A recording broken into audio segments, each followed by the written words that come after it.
If the Bible's got you tied in knots, if you're burdened with religious thoughts, come grab a drink and join the choir.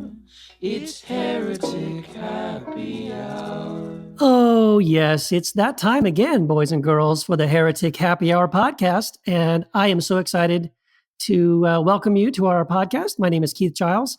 I am the author of Jesus Unbound, Liberating the Word of God from the Bible. And I am joined by my good friends and co-hosts, Matt and Jamal. Say hi, guys. Hi, friends. This is Jamal. It's great to be back on the Heretic Happy Hour podcast. And this is Matt Distefano. So excited to be here. I am the author of Jesus Untangled. Oh, wait, that's not it. Heretic and a couple and like 3 other books. And yeah, I'm excited to be here. What episode are we on? Like 37? Man, it's been a blast, guys. Who's counting? Honestly, Hey, can I just say something? We're recording post Thanksgiving, and Thanksgiving is one of my favorite holidays in the entire. Not mine. I love it. Not anyway, anymore. We've got so many things to be thankful for, but one of the things I'm thankful for is you guys. Very thankful for you. You guys are like, actually, you guys are the light of the world. Not even like the light of the world. You just are the light of the world. And I'm just, Got him. God is light, and Jesus said it. He told us that we were the light of the world. So I just want to thankful for you guys, your presence in my life, and being on this podcast with you guys this last year has been a joy. And also want to give a shout out to our producer and publisher, Ralph Polendo, for the addition of his family. He gave birth to a son, or he didn't. His wife did. I hope he didn't. To a son, Leonidas. So we want to welcome Leonidas into this dimension. Yeah. Welcome to the dimension. Yes. Welcome. And so cool. Same here, man. I'm thankful for you guys too. And this podcast is one of my favorite things in the world. I'm so glad we did this, and it's been awesome. So good. And the Buckeyes beat Michigan soundly, badly, blew them out of the water. I'm very thankful for that. I think that's a divine blessing on my part for me. Yeah, you would say that. But in the spirit of giving thanks, we have a Patreon page, and we have so many supporters that support us on Patreon. And so we're also very thankful for you all who have obviously taken something from the show and then given back and returned the blessing to us in supporting the show. It's not free. We have to pay for all this, and we have to, devote our time and our effort and hosting websites and all that. So thank you so much for seeing that need in our lives and meeting that. So thank you so much. If you want to be a supporter on Patreon, it's patreon.com, patreon.com/Heretic Happy Hour. We would be so happy if you decided to do that, if you have the means. And also, we have a store. So if you go to our website, heretichappyhour.com, there's a link on there for a store, and we've got some mugs. We've got some swag. Christmas is coming up, so I don't know.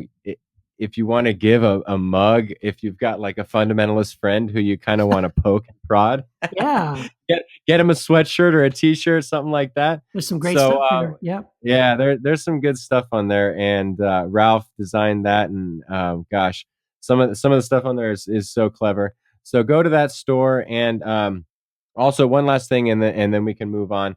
I have to give thanks so very much. First of all, Keith had the idea to have a GoFundMe page for my family, my wife's family, who, as we said in the last episode, and unless you've been living under a rock, California was on fire, and we just got some rain. The fire's out now.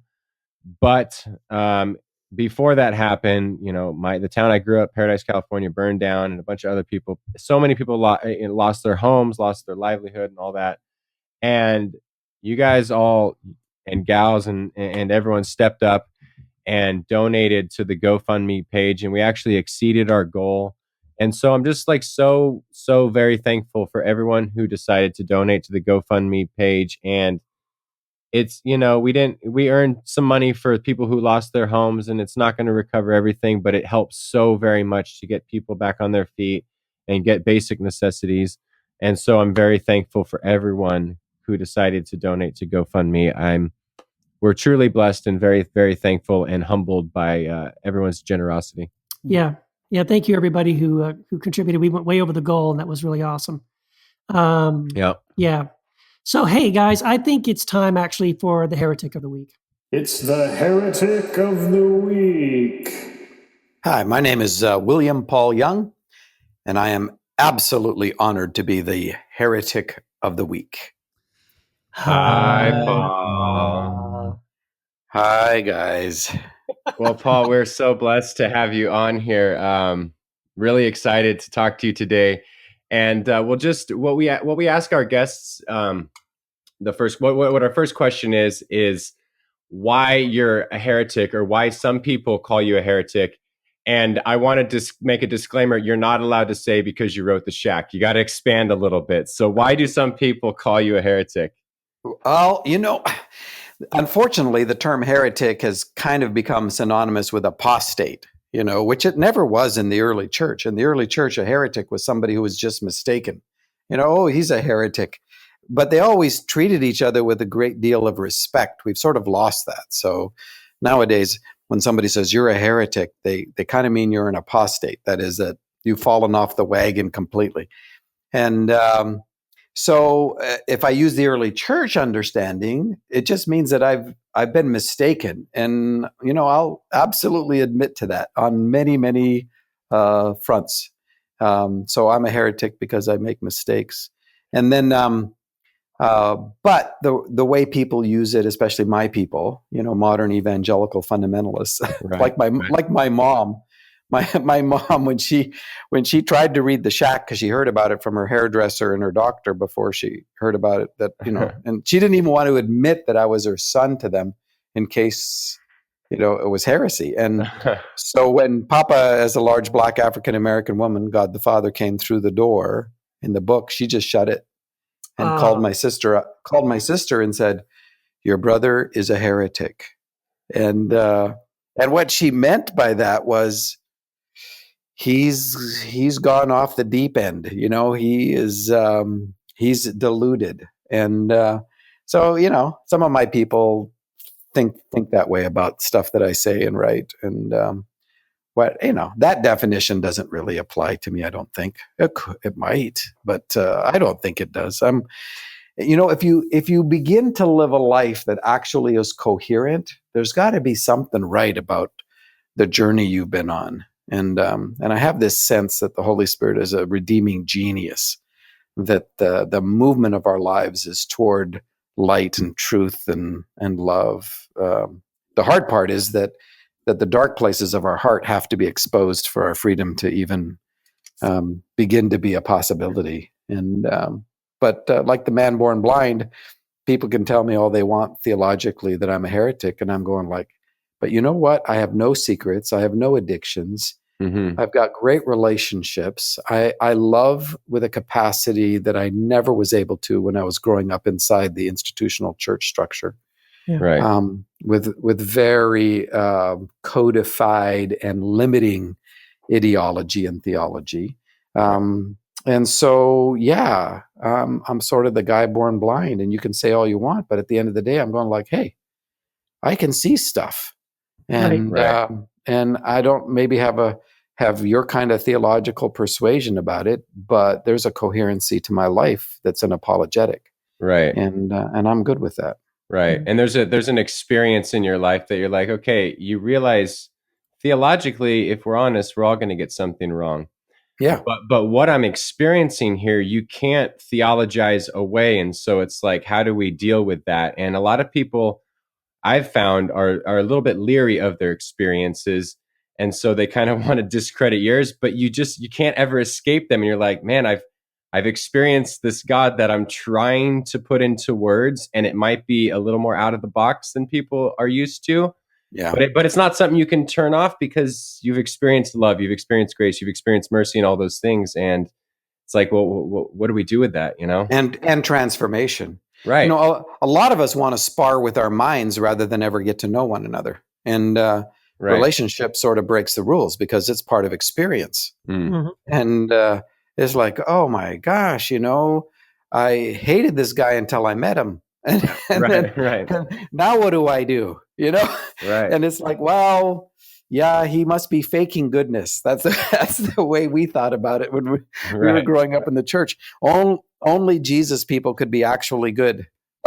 All those other people were just, they looked good, they acted good, and they seemed really good, and they seemed to love their kids sometimes a lot better than maybe our parents did, but they had to be faking it. Right.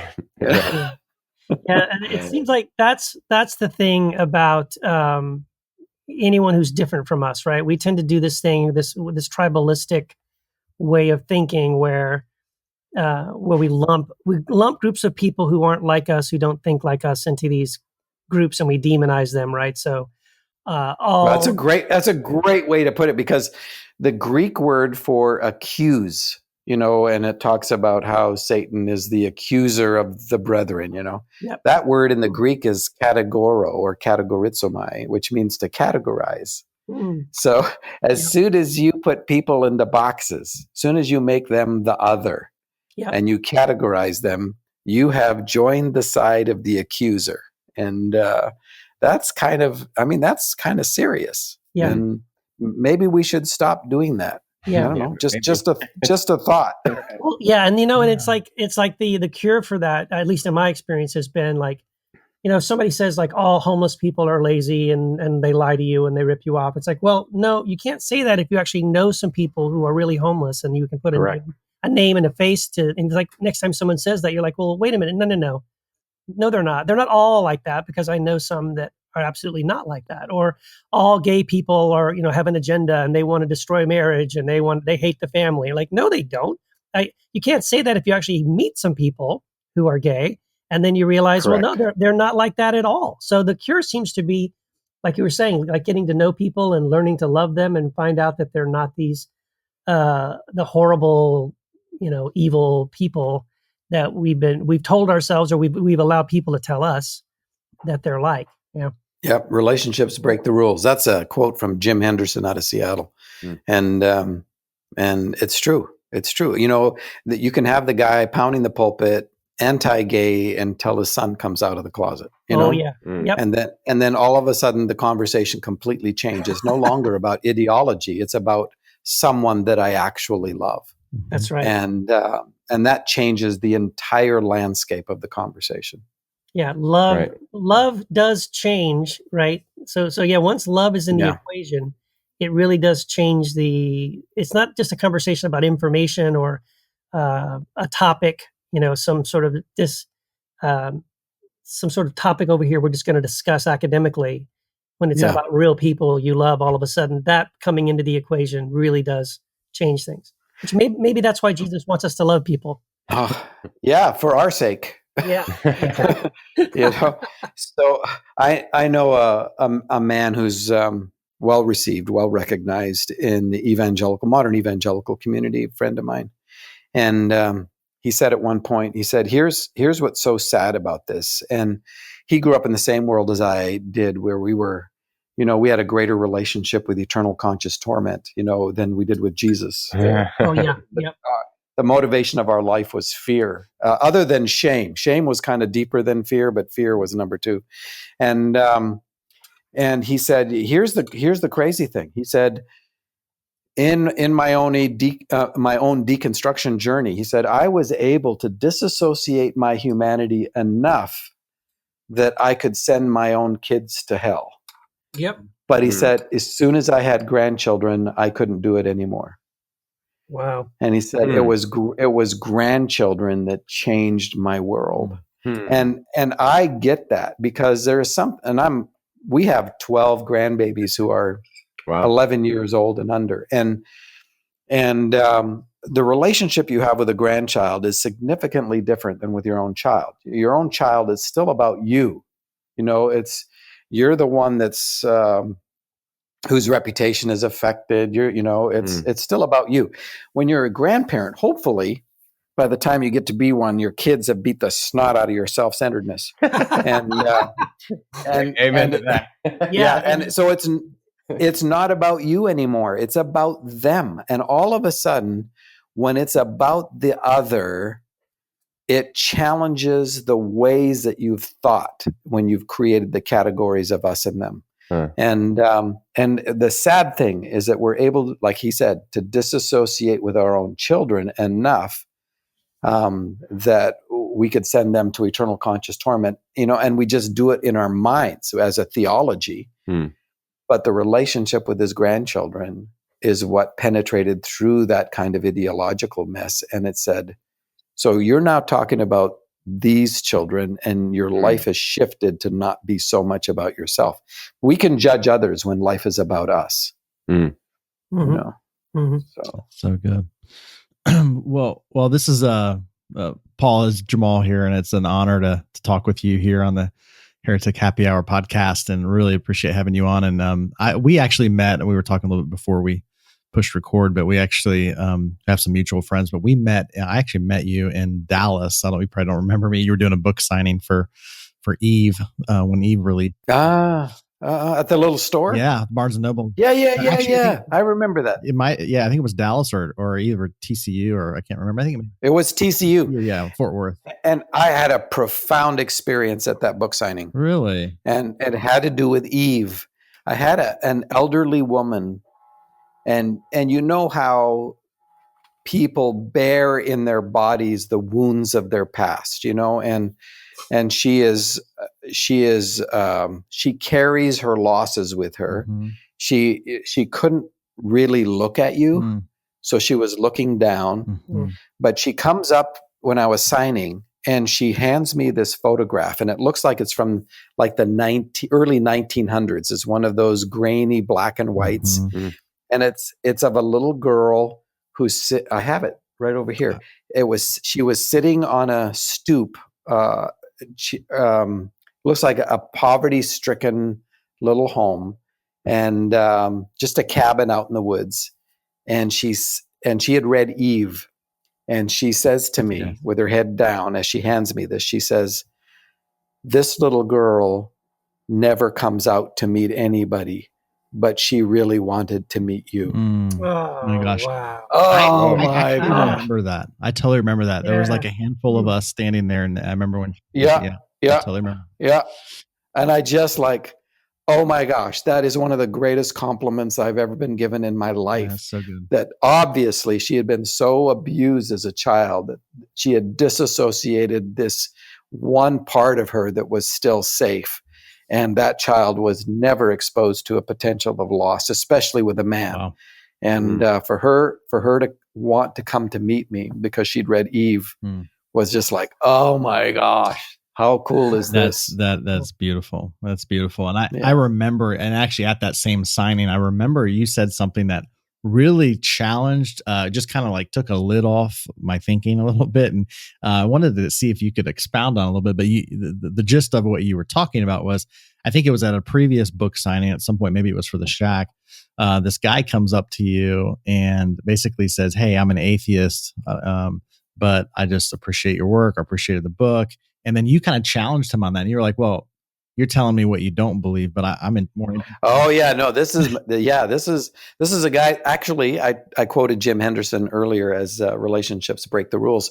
Well, Jim invited me to a writers conference in San Diego, and partly to meet a friend of his. Jim's great. Jim is an ex-pastor who doesn't like the institutional church much, but absolutely loves Jesus and the community of faith, and does some incredibly creative things. Well, one of the things that he did that got him sort of noticed was that he went on eBay and he bought an atheist soul.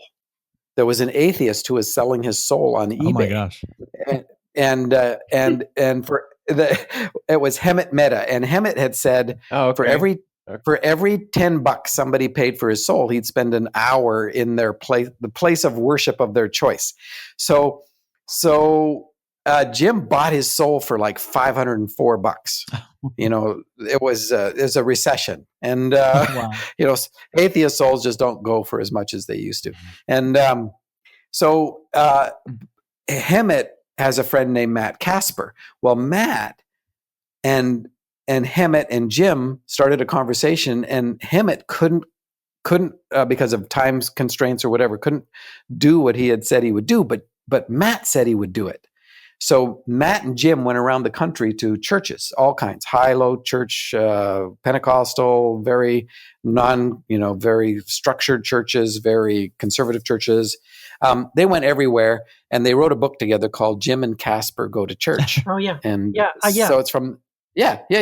So I go to San Diego, and Jim wants me to meet Matt, and Matt has read The Shack and loved it.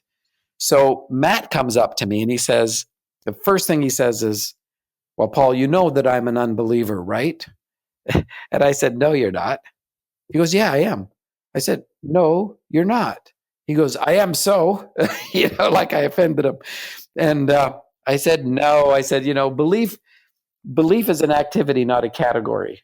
And frankly, I'm part of the tribe that made up that category. Yes. And most of us struggle with belief anyway, and trust and doubt and all that stuff. So, I don't think you're an unbeliever. He goes, what are you talking about? I went, well, you know what? Just tell me what you believe in. He said, you want to know what I believe in? I said, yeah. He says, nobody ever asked me what I believe in. They always ask me what I don't believe in. And I said, no, I want to know what you believe in. He thought for a second. He said, I'll tell you what I believe in. I believe in the way that I love my children, my sons. Wow. He said, Paul, I did not know I had the capacity to love like this until I had my own sons. And I said, that's fascinating. Well, obviously it's not romantic love. Could you describe this kind of love as other-centered, self-giving love? He said, that's exactly what it is. Well, what he doesn't know is that that's the definition of agape. Agape is other-centered, self-giving, sacrificial love. And he has just said, that's the love that is in me toward my children. That's what I believe in him. And yeah. And it's like, okay. Well, I said, well, what do you think about life? And Jim had told me that Matt loves the natural order and the elegance of the natural order. And so, I mean, he launches into quantum theory and all this beautiful, elegant stuff. And I said, well, let me ask you a question. Do you think someone can relate to your sons in a way that is absolutely wrong? And he said, absolutely. And I said, so far you've told me you're an unbeliever, but you believe in love, not just any kind of love, but other-centered, self-giving love. You believe in life and you believe in truth. And you're telling me you're an unbeliever. So that started our relationship. And at the end of about 2-hour conversation, excuse me, he leans over, and as we're saying goodbye, he puts his arm around me, and Jim is standing right there. And Jim tells me as soon as Matt walks away, he says, Paul, he said, that is the greatest compliment I've ever heard Matt give another human being. Because what Matt says to me is, I'm just thrilled to know that you exist. Wow. So now he believes in me too. So here's what's great. You'll love the ending of part of this. About 2 years later, I get a call from Matt, and he says, Paul, he says, Jim and I are writing a new book. It's called Saving Casper, but you still need to know that I'm still an atheist. I said, that's okay. I'm still a Canadian. Yeah. And he says, but would you write the foreword? I said, oh, are you kidding? I never get asked to write forewords for books by atheists. It's kind of, how cool is that? Yeah. So I wrote the foreword for this book, and we sent it off to the Christian publisher, and it comes back and it's totally been rewritten. And I mean, so much so that it's like, who wrote this? I didn't even recognize myself. What? And Matt and Jim had loved the foreword that I'd written. I mean, they took the whole first paragraph out and then all this other stuff. So it made me laugh, because that's just the way I look at all this stuff. It just makes me laugh. And Jim knows that, but Matt didn't know that. So I wrote back and I said, guys, maybe I'm not the right person to write the foreword for this, because I can't let it go out like this. I don't even have my own voice in it anymore. Right. And so Jim knows that I'm thinking, how funny is this? In fact, I'm showing it to my kids. Look at this. Look what they did. And, but Matt thinks that I've been, offended. So he writes me this, such an incredible, tender email. And you'll love this line. In it, he says, Paul, maybe there's a way that you could rewrite it in such a way and compromise somewhat, because you have to remember we're dealing with Christians. It's baby steps. I love that he's the one telling you how to deal with Christians. I know. So we did. So I ended up, and here's the first line that got everybody so upset with the foreword. I said this: if Luther and Calvin were right in declaring that forgiveness precedes confession and repentance, then it would mean that forgiveness also precedes belief. Yes. That is beautiful. The game changer. No, wait. But they made you take that out? Yeah. So, I got it in other places, but but it's true. Calvin and Luther were the ones that came on the stage of history and said, nope, forgiveness has to precede confession and repentance. And here a few hundred years later, my evangelical community, the modern evangelicals, we've gone back to, nope, you got to confess and repent before you get forgiven. And it was Luther and Calvin that said that's absolutely fundamentally wrong. And they would, and it changed the world. Absolutely. Can you unpack that a little bit more? I'd like to land, spend some more time on that a little bit. So the idea then is that everyone is already forgiven, if I'm understanding what you're saying, right? Everyone is already forgiven. Forgiveness is automatic, right? And then comes not automatic. It's automatic in the sense that it was accomplished in Jesus, right? And so yes, and there is nobody who is not in Christ. Right. And that's an early church fundamental that we've sort of lost too. We believe, like all religions do, Christianity being one of those religions, in the necessity of separation. So we have a separation theology. And I'm not talking about the true gospel. I'm talking about what my people have adopted largely. Right. And that is that you begin separated from God, and that you have to do something to get yourself across the great divide. Right. So here comes Jesus, and Jesus is an afterthought to Adam. That is, Adam screwed up the entire universe. So we're going to send Jesus in a rescue operation, and we're gonna, and in fact, we'll call them the 4 spiritual laws. And the second of those is going to be you've sinned and you're separated from God, which is why I call them the 4 spiritual lies.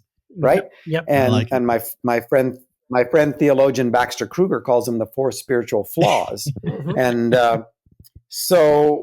but it necessitates separation, and every religion on the planet requires separation, because then we can tell you how to get unseparated, those of us who are the professionals. And so we can charge you for it. We'll call it something benign. Right. And in fact, we'll make you really feel guilty about it if you don't. But and it's on the gross, not on the net, just so you know.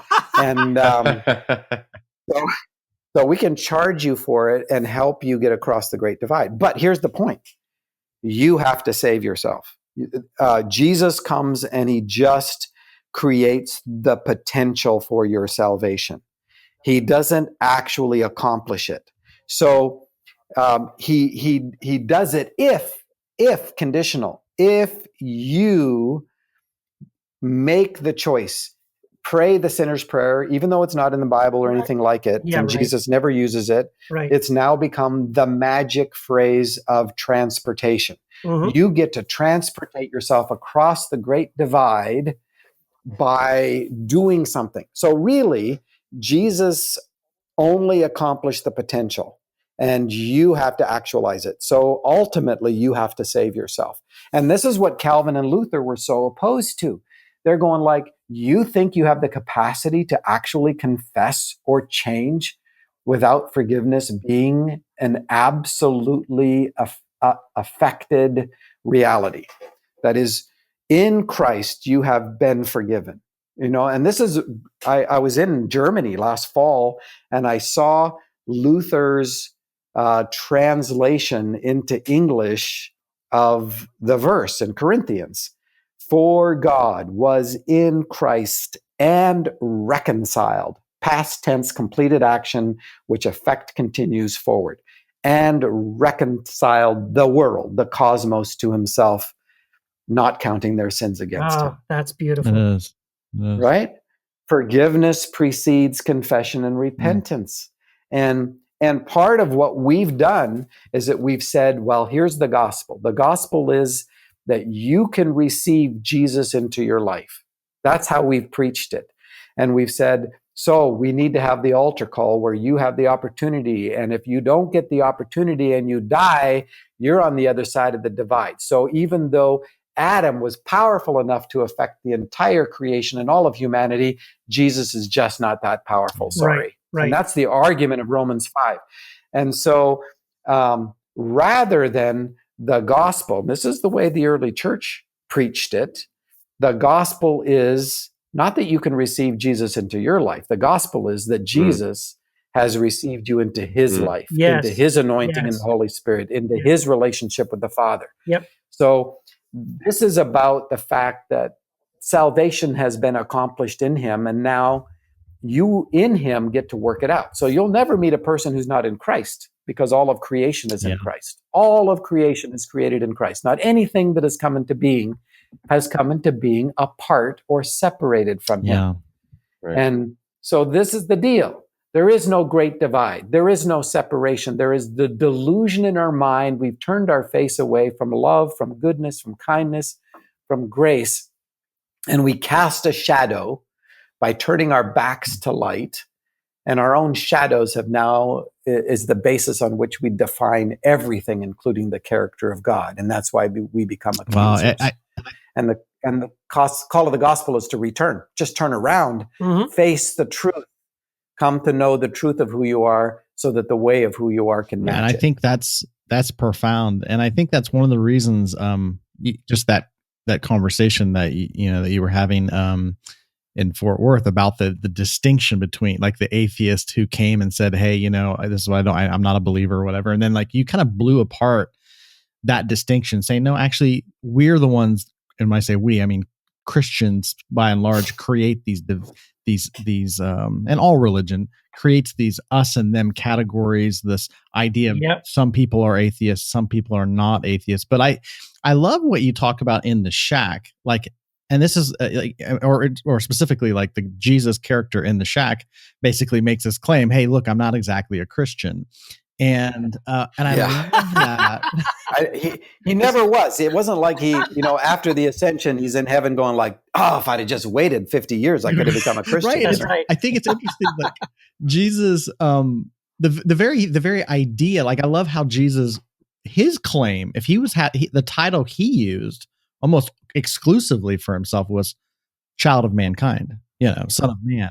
Yeah. And I'm like, what would we say today? What would be the title today that we would use to describe ourselves? And I personally like the title of human, because it's like, well, what's wrong with that? And just the essence of like, do we need another title to make another distinction? And I love what you're doing in your work to like tear down these, just really destructive and false distinctions that are, the world doesn't need another category, another subgroup or whatever. Yeah. But I tell my people, only be a Christian when it's helpful. Right. Yeah. Because sometimes it's helpful, but it's like Paul being a Roman when it was helpful. Oh, that's a great point. Most of the time you didn't know he was a Roman. But there were certain situations that showed up and it was like, no, you need to be a Roman right now. And he's like, I'm a Roman.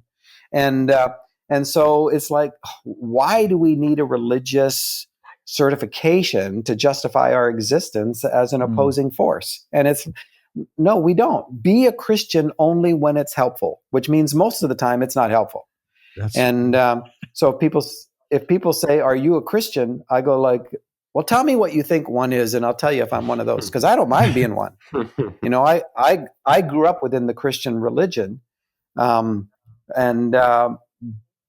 it's, for me, it's about a relationship with with Jesus. It's not only about following Jesus; it's learning how to live with Jesus in my life, and how I'm living in His life, and what that means. You know, so because Christianity is a religious title, most of the places in the world. Right. You know, and it means politics. It means all kinds of damage. And so be a Christian, but only when it's helpful. That's so good. Hey, Paul, we need to probably, unfortunately, come to the end of the conversation, but thank you so much for being our guest here. The final question I'd like to ask is, could you let us know what you're working on at the moment? Are you working on a book? And Sure. where can people find you, and what's coming up next for you? I'm always working on stuff, and I always have been. Who knew that anybody else would care about it? You know, besides my friends and family. And so the whole thing's a big surprise. And I've got a project I'm working on right now. I'm actually helping with a conceptual editing process for a translation of a book by Martin Schlesky, who is a world-class violin maker out of Germany. And he's got a book called Der Klang, which is the sound, and it's a significant book. And so, you know, he's not a real fluent English speaker. We've got a German translator, and then we've got the editors involved on the publishing side. And I'm trying to work my way through it because I've got to know Martin, and I love him. And this book is really amazing. So that's the project that's right in front of me. I have the potential. This one, you'll love this. So I'm in the final stages of a contract with one of the largest opera companies in the world. And they want to make the shack into an opera. And the company is out of Moscow. And so they called me up and they went like, we would love to do the shack as an opera. Wow. We think you should write the libretto. Would you do that? And I went, sure. And then I had to look up what a libretto is, you know? Yeah, I would too. And it's everything they sing. It's all the lyrics. Oh my God. And so that could be a really kind of an intensive process itself. We can't actually produce it until I think it's 3 years after the movie came out. I think that's 3 or 3.5. But we can start working on it. So that's a project that's coming up. And but there's always writing stuff that I'm working on. Who knows? You know, I could be dead by tomorrow. That's right. So I'd rather live in the grace of today. Yeah. Well, Paul, thank you so much for being our guest on the Heretic Happy Hour. We are honored, so blessed. We probably could have talked for easily another hour on this stuff, but very grateful. I'm honored to be with you guys. Thank you. Thank you for what you're doing. Yeah, thank you for the conversation you're having. Yeah, blessings on you, heaps and heaps, and on your families and your likewise. kids. Yes. Thank you. Wow. Holy moly. William Paul Stinkin' Young. Wow. That's amazing. How did we get that guy on this podcast? I don't know, but I have I'm no very idea. thankful. He's I'm very glad he I'm came glad. on. That was really great. yeah, he's a jewel, a gem, and I'm really glad that I know there was some controversy early on about that story. You know, people were saying it promotes universalism and that kind of thing, and I actually think it does. And I think it's a good thing, and I'm glad that he stuck to his guns with that, and he that's something that he firmly believes that this good news, that the love of God is very inclusive and does not exclude anybody, and just such a powerful life that he's lived, and it was just an honor to have him on the podcast for sure. Yeah, definitely. But that being said, didn't we miss something? I feel like the intro to the show was kind of lacking. Yeah, let's go back and see what do we do. We did the introduction. We did. Do we have our notes? Do we have our notes? GoFundMe page. Man, Heretic of the Week. with Thanksgiving, with the Thanksgiving holiday, and there's so many things that was going on, and it was just a lot of my mind. I totally forgot that we have an announcement to make. Oh yeah. So you guys ready? Ready for this? Okay. Yeah. Yep. Drum roll. All right. Yeah, here we go. All right. guys, just in time for Christmas, we have a hotline. And Yes. yeah. And anyway, it is our way of we're giving a gift to our listeners. This hotline is a gift to you guys. It allows us to communicate. And if you want to call in, you can, or you can leave it. You can leave a voicemail if the operators are, on a coffee break or something. You can leave a voicemail, or you can send a text message, which is like, you just type things in. And if you send it in, we'll get it, and then we can read it on the air. So we do have a text that came in through the wires. Okay, awesome. Thank you for that. I got it. Here it is. Here's the text. Quote, "Hey guys, period. I was listening to podcast episode 36 and then kept on listening through some of your early podcasts. Hey, by the way, that's a great idea, by the way. Anyway, here we go. It is very interesting to hear you guys speak now versus then. Jamal, you sounded quite grounded in your faith and very sure of what you believed.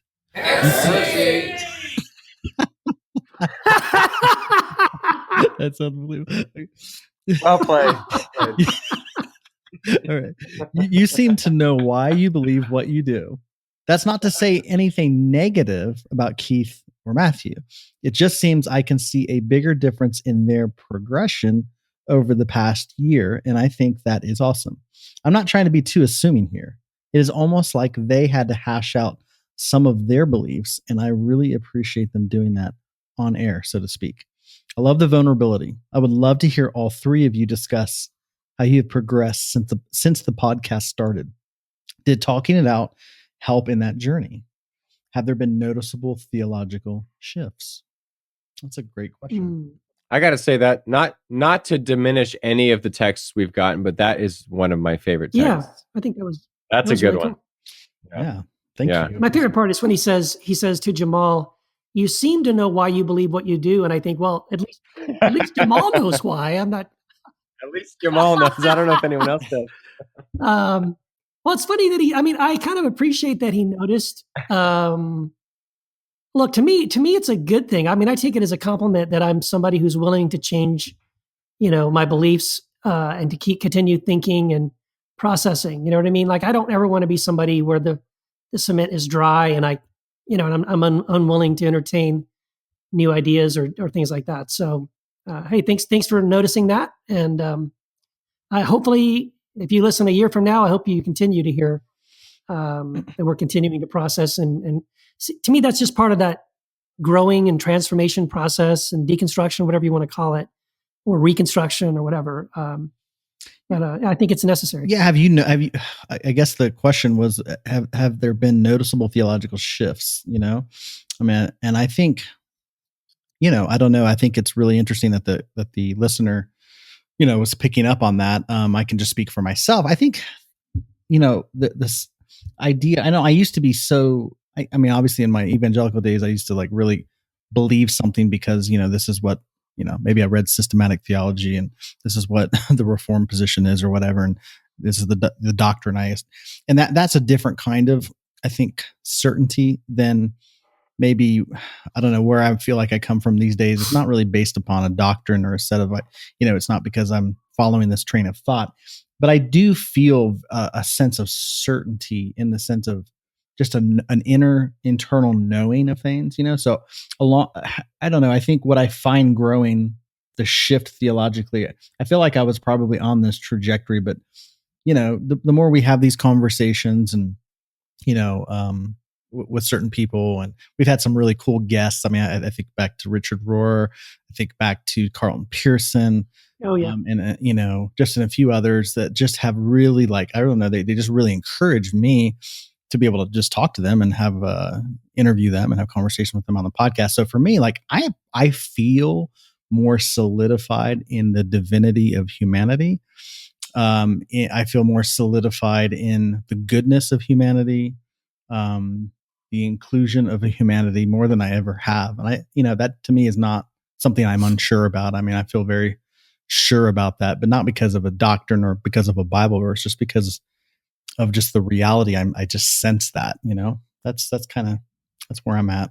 Yeah. And I guess, excuse me, I guess for me, if I could think back where it was a year, I don't think I've theologically shifted all too much, but I think my focus has been more on like how does so for instance, like I'm a fairly convinced universalist, and I still am. But as far as like how does that help me engage the present moment? Like I think it's only good insofar as it gets rid of like the bad doctrines and it helps me live in the present moment. But in terms of like my shift in the last year, I'd say, well, I've gravitated more toward Buddhism because it helps me engage what's here now in a more practical sense. Yeah, I knew that was coming. But I think that that's where my shift has been, at least recently. Like it's more on like, well, how it's cool that I don't believe in hell anymore, or that God beat up Jesus so he can somehow forgive us, like all that kind of stuff, or the rapture. Like, so good theology, good Christian theology helped me get rid of those things.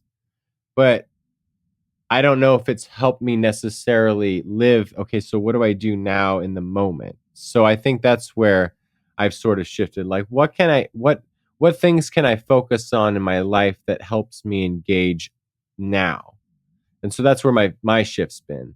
I don't know if that's resonated on the podcast, but at least recently, I don't know if it's the last year, but at least the last maybe 6 months, that's been my shift personally. Yeah, cool. Yeah. I think, do we have a voicemail? Yeah, I think we got a voicemail, right? Hi, guys. I actually wanted to ask this question as well. I've been wondering it for a while, thought of it again with your little church series. And then it kind of just came up perfectly as I am in the middle of listening to your most recent one. But tithing, I've heard you and I've heard some other people bash tithing and say we should just not do it at all. And all of your conversation around the church makes it hard to kind of, I think, defend it at all, because there was a lot of general, and now I'm using the word church for a building, and I know that's an issue too, but you know what I'm trying to say here. So I still love traditional church for a lot of reasons, and I found one that does a lot of great things and thinks hard about what they're doing, and for a variety of reasons, feels like home for me, and it's great for my spiritual journey.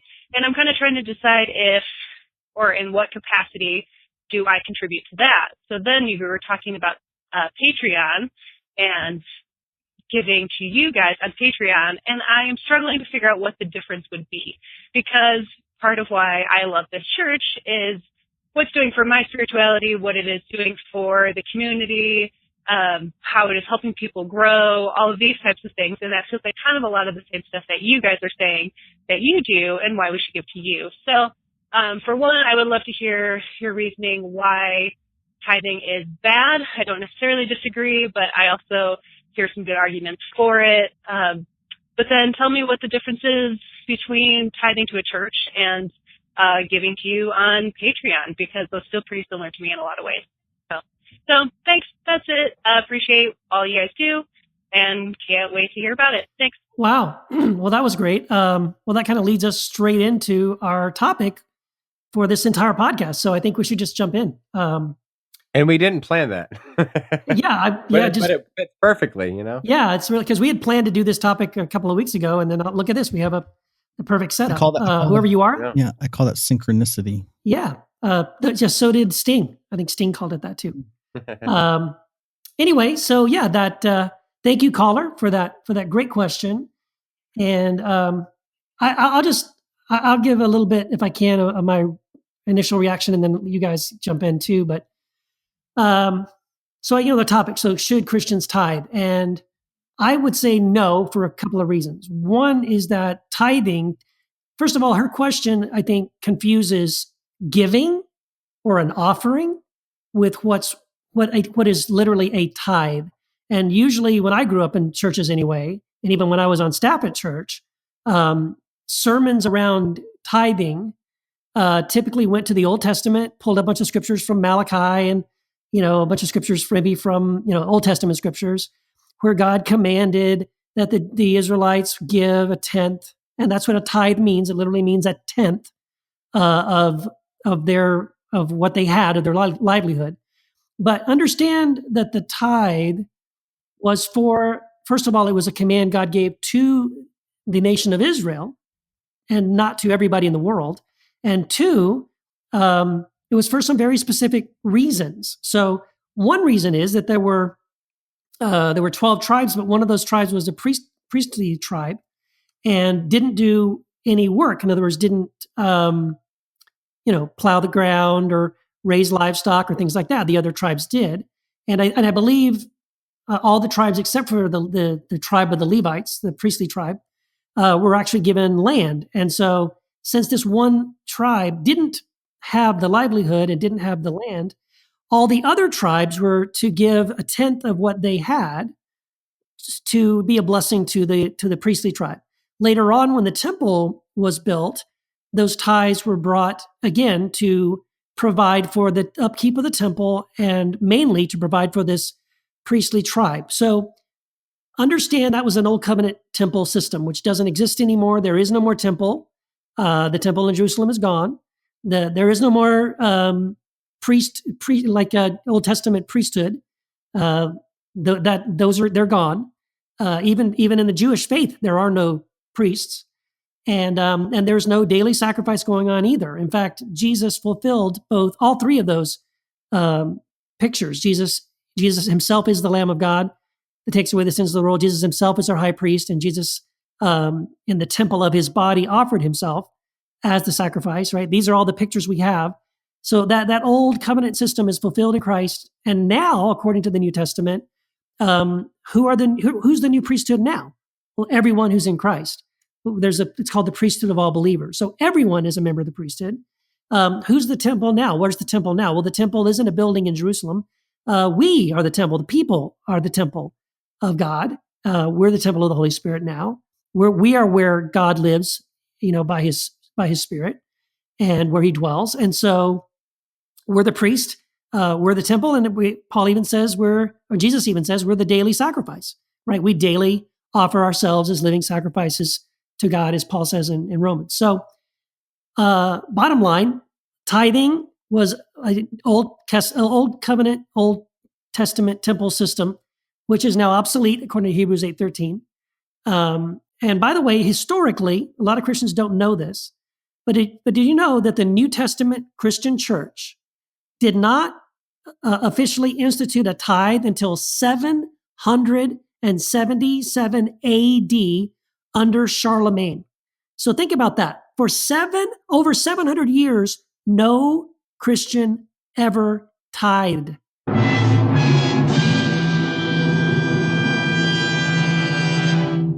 Yes, thank you for that. That we needed that. So think about that. So in other words, this is something that came into the church much, much later, over 700 years. That's a very long time before the Christian church decided to do that. And one of my favorite verses is from Tertullian, not verses, but one of my favorite quotes is from Tertullian in the 2nd century. If I can read this real quick, and then I'll shut up. Because when I studied church history and I saw what did the early Christians do with their money, well, here's what Tertullian says the early Christians did with their money in the 2nd century. He says, even if there is a treasury of a sort, it is not made up of money paid in initiation fees, as if religion were a matter of contract. Every man once a month brings some modest contribution or whatever he wishes, and only if he does wish and if he can. For nobody is compelled. It is a voluntary offering for this purpose, to feed the poor and to bury them, for boys and girls who lack property and parents, or in other words, orphans, and then for slaves grown old. It means they're slaves who can't work anymore and take care of themselves and their families. So the Christian church took care of them. Tertullian continues, so we who are united in mind and soul have no hesitation about sharing property. All is common among us except our wives. At that point, we dissolve our partnership. And so that's what the early Christians did with their offering. And we know that in the book of Acts. They laid their money at the apostles' feet for what purpose? To distribute it to the widow and the orphan and the poor among them. So giving and offering, absolutely, we should do that. We should be people who give to bless people who need help. But tithing, which is something that's about fear and control, not only is it not a New Testament idea, it's an Old Covenant idea, which is long gone. So Yeah, and I like that you said that point at the end. Like, it's not so to go to the voicemail to the specific question, how is what we're doing different than tithing? Like, in our minds, and I don't want to speak for you guys, but the way we've talked about it, like, we're creating something for free, and if people want to give back in this voluntary exchange, they can do so. If they don't, we're still giving it for free, and it's right. all good. Yeah. And the way I understood tithing, it's not necessarily about that. It's not the spirit of it. It's more like, you need to do this because it's a mandate, or it's God's law, or it's a what have you. Like, you're essentially, if you don't tithe, you're offending God. And what we're doing here is saying, we're creating something. If you would like to give us some money back, feel free to do so. That would be wonderful. We're still going to dip into our pockets and dip into our time and give content to people regardless. If you want to give back, great. We're going to do our thing. If you give back, wonderful. If not, we're still going to do our thing. Tithing, I've never heard a pastor be like, if you can give. If not, we're still going to work every Sunday for you. We're still going to do all these things. Like, I've never heard that sort of thing. Like, this is a voluntary exchange. And if you can't give, that's cool. And if you can, wonderful. I've never heard tithing put that way in my churches. Yeah. So that's what I would say is a big difference. Like, yeah, I agree. we're not guilting you. We're not saying you have to give in order to listen to the show. Listen to the show. If Yeah. you have some extra money, you're like, hey, I want to help these guys be able to do a show weekly or bi-weekly, whatever. Cool. If not, it's all good. It's all good. Yeah. We're not saying you're going to be cursed by God. He's going to put holes in your pockets, and right. He's not going to bless you and all that stuff. No. Well, he might, but but probably not because of the podcast, right? I hope not. Like, no, come on, God. Well, chill out. I kind of want to touch on, because I love what you guys are saying about there's a difference between the concept of tithing, which is, you can make the case in the Bible that people should tithe, or, whatever. But I'm really not interested in that personally. But the idea but I am very interested in the concept of giving, because giving is entirely different. And I think here's the thing with giving is that there is, when you recognize, I personally really believe that this universe, if we look at it correctly, if we understand the way it works, it is a generous place. There is just, it's teeming with life and everything that's needed for life. It's there. And so I've recognized, and I really do believe Jesus understood this. So it's not like, hey, anybody that's doing something because some book says you should do something is, first of all, I mean, that's just not healthy, because, you shouldn't do something because you're following a rule book. And so when people say, what does the Bible say about tithing? Well, I get that question. I understand it. I don't mean to be demeaning, but really it's the wrong question, because it's like, who cares? You don't do things because a book tells you to do things. That's not the right motivation or heart. We want to be living from a higher state of consciousness. Like, you don't love somebody because a book says you should love somebody. First of all, it doesn't even make you love somebody, but it's like you don't do stuff like that. But there is a principle of giving. It comes from the sense of gratitude and thanksgiving. So when and speaking of Thanksgiving, like when somebody lives their life with a sense of just gratitude and joy and abundance, they just feel like there's this abundance. Then there's this principle of like just flow. Like, if you can flow, like what you give is what you receive. It's like breathing. There's a principle in the universe. Like, if you take in, you give out. If you give out, you take in. It's this flow. So you give, tithing isn't just about money. It's about, what do you give away? It can be forgiveness. It can be your time. It could be your essence.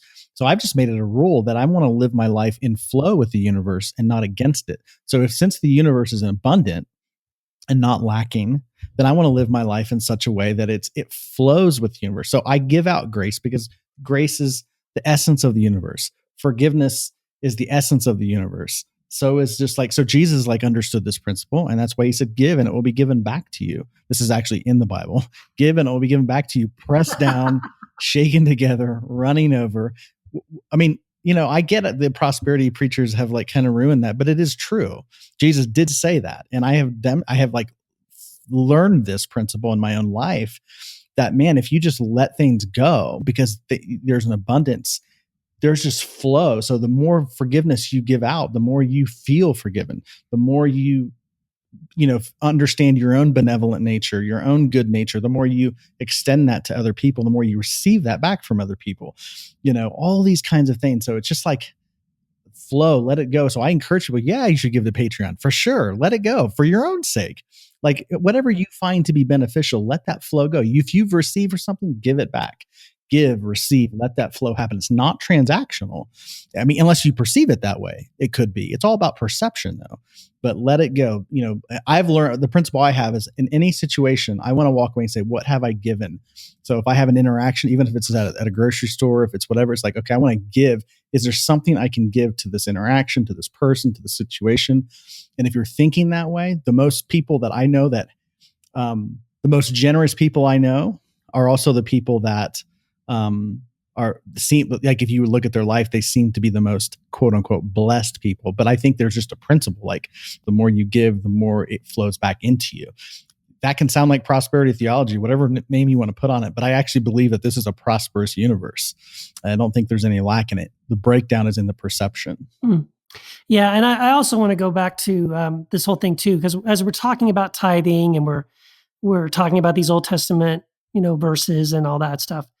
Here's the thing, though, that I think we miss quite a bit, and it gets confused, especially when modern American preachers tend to use these verses to talk about, basically trying to get people to tithe or to give more money to a building fund or whatever. Those verses about tithing, and historically, the tithe was grain. It was like maybe some livestock. It wasn't money. It really wasn't about giving money. Your tithe was, because again, this was an agrarian society.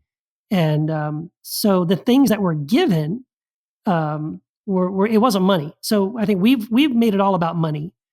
In the early church and the historical church, they did receive money. But again, when they got money, it was to buy food for people that were starving. And that was it.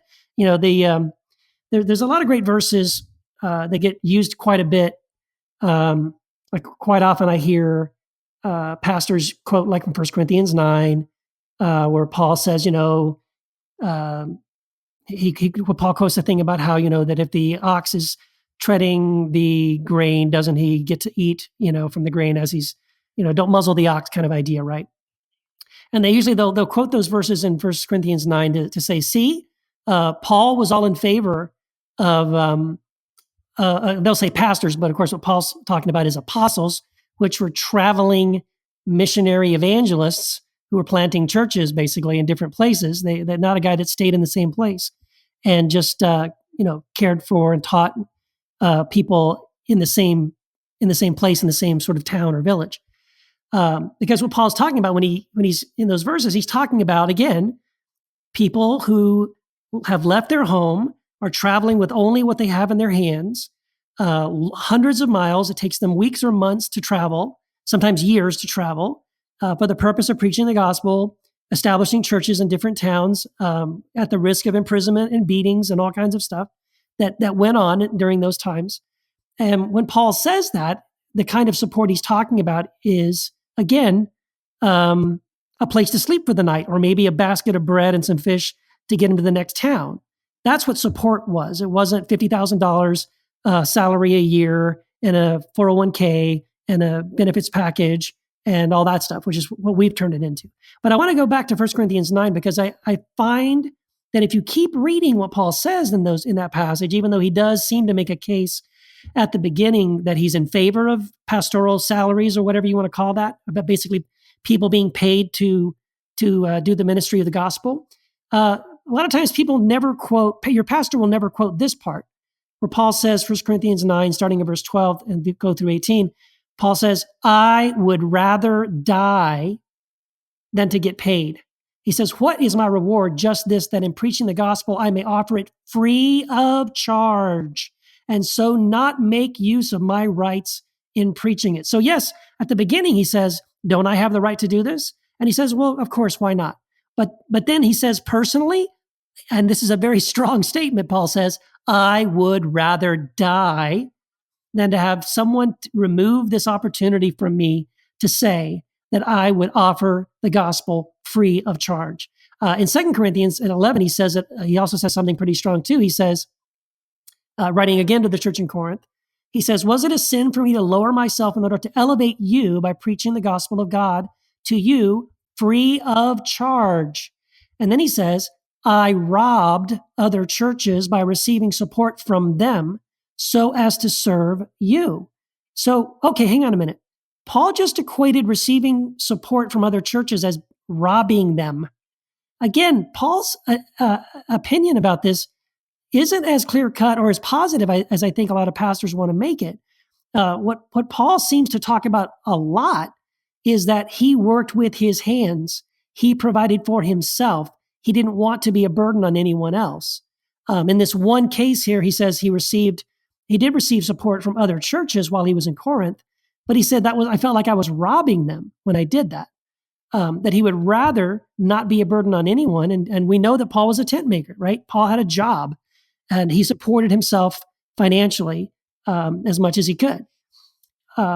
So this idea of pastoral support, I know I'm making a lot of friends right now, a lot of the pastors listening out there right now, but there really isn't a lot of support in the New Testament or even in the early church history for financial support for what we would call a pastor today. When, by the way, what we call a pastor today never existed. Yeah, and I would agree. I think, in the traditional Christian world where pastors, will talk, use the Bible to justify their, raising a salary and that kind of thing.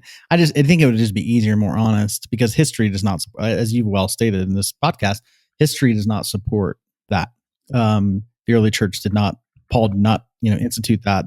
The early church did not practice it. I personally don't have a problem if a pastor wants to be paid for running his company, which is called the church. But in our vernacular, I don't have a problem with that because, again, I don't see it as right or wrong. I just don't think that it has, people making the Bible, and again, the Bible is a 4th century invented book.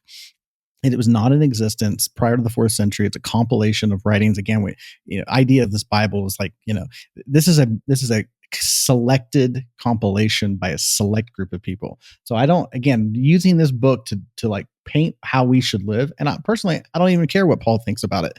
So it's interesting to me what Paul thinks about it. Yeah, it's cool. So Paul had an idea. Paul faced a lot of accusations that people accused him of doing things for gain, doing things for money. So Paul was really trying to disprove a lot of people. I personally don't live my life that way. I don't want to live my life in such a way that's like I'm trying to disprove what people are saying about me. I understand Paul thought he needed to do that because he wanted to preserve, the reputation of the message he was preaching, which I get that. I totally understand that. I'm not knocking him for it. But I just personally don't live that way. I don't have a problem if someone wants to take money for running a company, because let's just be honest, that's what churches are.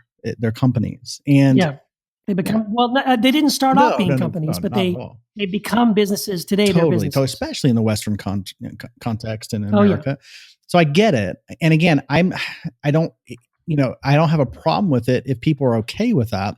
Just like they would pay a motivational speaker.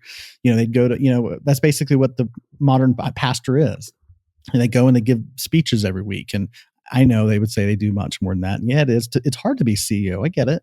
So you want to run a company? It's tough. It takes a lot of time. You should be paid if you want to do that, but don't use guilt.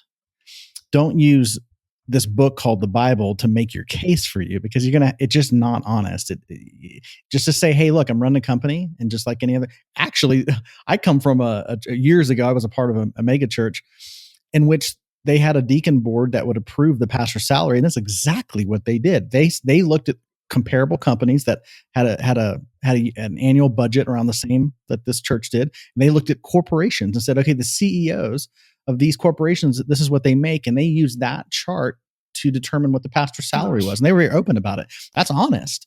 Now they try to use the Bible to justify this is what God's will is. Now I think that's dishonest, and that's maybe they don't know that. They probably think that, but they're just going off what they've been taught. But again, there is no case for that in church history or even in the Bible. Just call it what it is. You're paying a CEO to run a company, and when people call and say this is my church, it's a company. You belong to an organization. It's not the church, but Anyway, Yeah, that's how I feel. And I feel I feel like I haven't said much this episode because I'm just like, yo, I've never been a pastor. I've always looked at this whole thing like it was just it just seemed like a business trying to make money. And all the everyone had a huge salary. And I was like, this just I think about like the early church, the apostles, even the Didache, where there's this great quote in the Didache about like, basically anyone asking for money is a false prophet if they're going to preach the gospel. And I'm like, huh.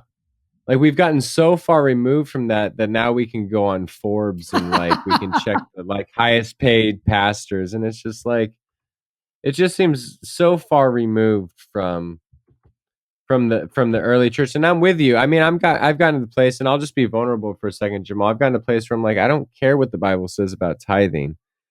Like, I love Paul, but if he says like I would rather die than to get paid for the gospel, like, okay, that's cool. That's your opinion, but I think we put too much emphasis on these on and I'm just gonna be frank here, on these historical figures that spoke to their time and place. Sure. And I'm like, I don't really give a fuck what some of these people thought about some things. Right. Like it's like, yeah, we go back to the episode about women and Paul. I don't think Paul was misogynistic, but if he happened to be, then fuck off, Paul. And so in the same thing, like the Didache says, like if someone's asking for money, he's a false prophet. Well, maybe in a certain context, but not. I don't know if in every context. Sure. Like we ask money for this show, and it's like, well, but this is what it is. Like we have to pay a server. We have to pay Zencaster, which is the host that we do the show on. All we're doing is to say we're gonna tell our thoughts, but we're not sitting out there like preaching the gospel. We happen to talk about the gospel, but it's not the same context. So sometimes it's just like, well, who cares what the Bible says about tithing? The Bible says stuff about slavery. Sure. We wouldn't apply that today. My God, if we did, we would be advocating for slavery, and people did. Totally. And so it's like, I don't know. Like I feel like I've been listening to this, listening to you guys talk. I haven't chimed in too much because I'm like, yeah, if people have to pay their bills, like I don't care if a pastor gets some money to pay his bills. Why would I want this pastor who I'm listening to sit on the street? And of course I wouldn't want that. But at the same time, like we've gone so far, and it's like you could be a celebrity pastor and make like 7 figures. Like that's bullshit. Yep. So it's like, I don't know. Yeah. So I've got a story I got to tell. It'll be real quick, but years ago when I still did really believe in tithing, and I felt like it was something I had to do. So Wendy and I had just moved to California. My first son had been born. We were really strapped, and we literally had to pray about and make a decision one Sunday morning. Were we going to tithe like $100? Or if we were going to pay a bill because we needed to pay some bills. And that was, either way, when we wrote the check, we were going to be broke. And we prayed about it. And our decision was, well, because we believed in tithing, that, well, we've got to go on and give God his $100 and then just trust God to help us pay our bills. So we did. We wrote a check for $100. We dropped it in the plate on Sunday morning. And even before service was over, my wife, I think, went outside, went to the bathroom or went to check on our son or something like that. Anyway, she ran into one of the associate pastor's wives, and she came over to Wendy and said, I really felt like God wanted me to give this to you. And she gave her an envelope. And when Wendy opened the envelope, there was a $100 bill inside. Now, at the time, that really reinforced our belief that God wanted us to tithe first. And we said, see, God honored our decision to give him the $100 first, and then he gave it right back to us. And that was the way we understood that story for the longest time. But now that my perspective has changed, I look at that story and what I see is that what I feel like God did was God said, you numbnuts, what are you guys doing? I gave you $100 to pay your bills, and you just gave it away to this stupid church. It's already got 8 pastors on staff in a building that's worth like $6 million. So I think he's just said, here, he gave us our money back. That's how I understand it now. It could also be that the principle of what Jesus was talking about, give and it will be given back to you. I mean, I've experienced that in so many ways. It's just like this idea. I know it's more like karma. It's like karma, right? Totally. So whatever you sow is what you reap. But that is, it is true. I mean, I really do believe that as you let things go and trust and just, live, because that is actually in flow with the universe. The way the universe is created, I really believe God set things up that if you cooperate with these, if you want to call them laws or whatever of nature, then you experience the flow of that. You experience the life of that. And I really encourage people to give, not because you should, or not because the Bible says so, or not because any of those reasons, just because, man, like it really feels good. Like Jesus said, it's blessed. It's more blessed to give than to receive. So even in that you receive, but it's like, there is a principle of that. Like it is just so rewarding. It's in line with love. It just like, I feel like a lot of the world's problems are because of hoarding and a lack of giving. So we are not reflecting reality correctly on the earth. You got starvation, you have people starving, you have poverty, which should never, I honestly believe that should not exist. I agree. And if human beings were living in flow, I mean, there is enough resources in this world. By the way, this is what my next book is about, this very thing. I touch on this in the book, but there is enough resources in the world that nobody has to starve. Nobody has to, but it's all about a consciousness, because people are just so like living in this area of lack, or the sense of like, there's not enough to go around. So there's this hoarding, or when people do give, it's because they're trying to like follow a rule book, when it's like, no, just let it go and recognize that we live in a generous universe. I really believe that very strongly. Yeah. I think I agree with most everything. I would just make sure to nuance that we can't create like a law about like, if you give, you're going to get blessed. Like that's what the prosperity gospel teachers do. And so I would just always, and I know Jamal, you'll track with me on this, and I'm sure we'll agree. But we can't create a law as if we're going to give and give and give, and somehow we're going to get back and back and back. And I know that's not what you're saying. It's just, it seems to be the case that, if you give, and you give freely, and you give without, this quid pro quo and this economy of exchange, it's not formulaic. You'll feel good about yourself. You'll actually experience, blessing. But just to say, like, it's not about that bullshit, like sow a seed, $1, and you're going to get $1,000 back in some formula. I know that's not what you're saying, but I know that's going to trigger some people, and who especially maybe have been duped by the prosperity gospel preachers, who are going to be triggered by that bullshit. That's not what we're saying. But there is this liberating, this sort of like, you're blessed in some way that you can't quite express, and it's not monetarily. It can be, but it's not necessary. It's not a formula again. But when you give yourself to others, you're blessed in so many ways that you can't create a formula out of it. Because it's spontaneous, it's different, it's unique, it's creative, so it's just to like, anyone who's triggered, like, that's not what we're saying. Exactly. Yeah. It's good to give. And I agree, man. Giving is what it's about. Tithing is about control. Right. And doing it because you're supposed to, or out of fear, but giving is a beautiful thing. And we all should be giving. Yeah. And we need to distinguish the two. I think that's important. Yeah, I agree. Amen, brother. Hallelujah. Pass the plate. Go to our Patreon page, guys. That's right, the last second.